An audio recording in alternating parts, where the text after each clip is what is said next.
Hey, welcome back to the channel. My name is Nicholas, and today we're going to look at some of the best cities and places to live in Florida. Let's go. Welcome back to the channel. If you guys like some of the content that I'm putting out, feel free to give me a subscribe and a like on this video, and stay tuned for future updates. Now let's get to our list. So the first place on our list is going to be Miami, Florida. So if you're looking for a lot of nightlife, some of the best world-class beaches that you'll have daily access to, or if you're looking for an awesome food scene with tons of culture and rich diversity, Miami, Florida is going to be the place to start out at. So in Miami, there's actually a couple of different suburbs that I would take a look at. If you're interested in some of the higher life living, you're going to want to take a look at Palmetto Bay, Coral Gables, and Pinecrest. Those are three different neighborhoods that are located directly south or just in towards the center of Miami. Those price points can start about $1 million per each house, so something to note there is the price point is really high.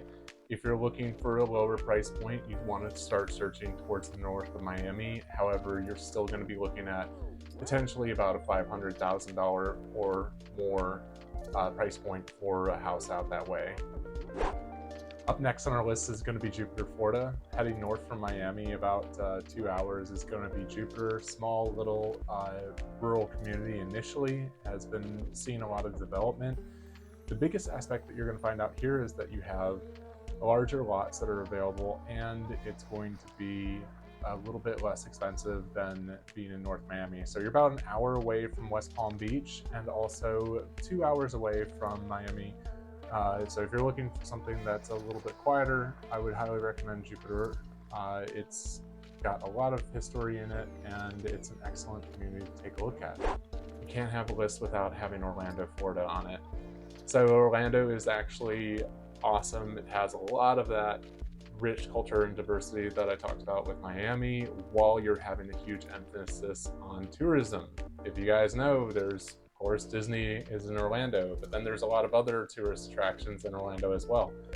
So it's a really good place to start out. My recommendation for a suburb would be Winter Park. So Winter Park is just located north of Orlando, about 15 minutes from downtown, and about 20 minutes from Disney Park if you're interested in going there. This price point, of course, is a little bit lower than the price points I've been talking about before with Miami and Jupiter. You're looking at about $425,000 for a 3-bedroom, 2-bath house, block construction with a decent sized yard. So take a look at Winter Park. It's a really cool place. Up next on our list is Tampa, Florida. So Tampa's a little bit of a quieter city than Orlando and Miami for sure. The tourist scene tends to be a little bit less, but that being said, there's going to be a lot of activities for you to do over the weekend and the weekdays. There's certainly a lot going on. It just doesn't have as much tourism attraction if you're excluding Busch Gardens, which does have a little bit coming into it. So a neighborhood that I would take a look at in Tampa is Citrus Park. If you're looking to be about an hour away from the beaches while you can still access the bay and you'll have a job, which is nice, Citrus Park is a good place to take a look at. Average price point out there is going to be even a little bit less than Orlando. It tends to run about $400,000 for the 3-bedroom, 2-bath block construction home, and there are a lot of new constructions that are still happening in Tampa. So the area is being totally redeveloped. We're actually dealing with a redevelopment in Ybor City right now, which is located just south of Tampa, and yeah, cut that bit. Now, I can't have a list without talking about St. Petersburg, Florida. This is the sister city to Tampa, Florida, located directly south on the peninsula. Where to begin? There is so much to do in St. Petersburg. It definitely still is carrying its kind of weird, artsy vibe. So if you're looking for something that reminds you a little bit of how Seattle looked back in the 1990s, this would be a place to take a look at. Lots of craft breweries, lots of festivals that are happening every single weekend. You're never going to be bored out here, and there's still a lot of outdoor activities available as well. A neighborhood that I would recommend to take a look at if you're looking for something closer to the beaches, St. Pete Beach has a lot to offer. Your price point out there is going to be starting at about $800,000 for an off-beach location. Typically it would be a 2-1 or 3-2 at that price point. However, if you're looking for something a little bit closer to downtown, Old Historic Northeast is a slam dunk of a neighborhood. It has, obviously it's historic, it has a lot of historic builds that were put together back in the 1930s that retained their value. Up next on the list is Naples, Florida. Located directly south of Fort Myers, it's a really, really excellent developing community that has a thriving job market.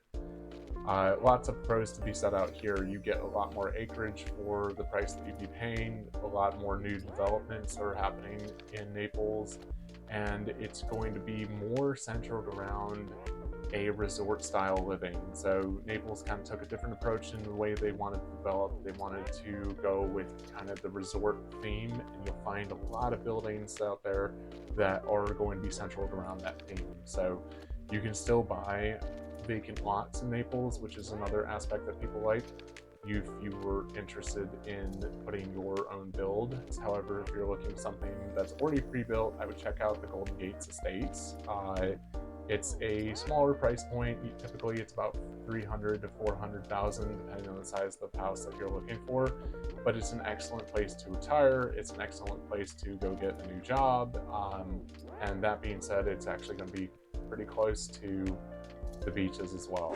All right, so that's all I had on this list. If you guys enjoyed it, feel free to give me a like and subscribe, because I'll have more content like this coming out in the future. And if you have any questions, feel free to email me or shoot me a text, whatever, and I'll be sure to reach out to you. Take care.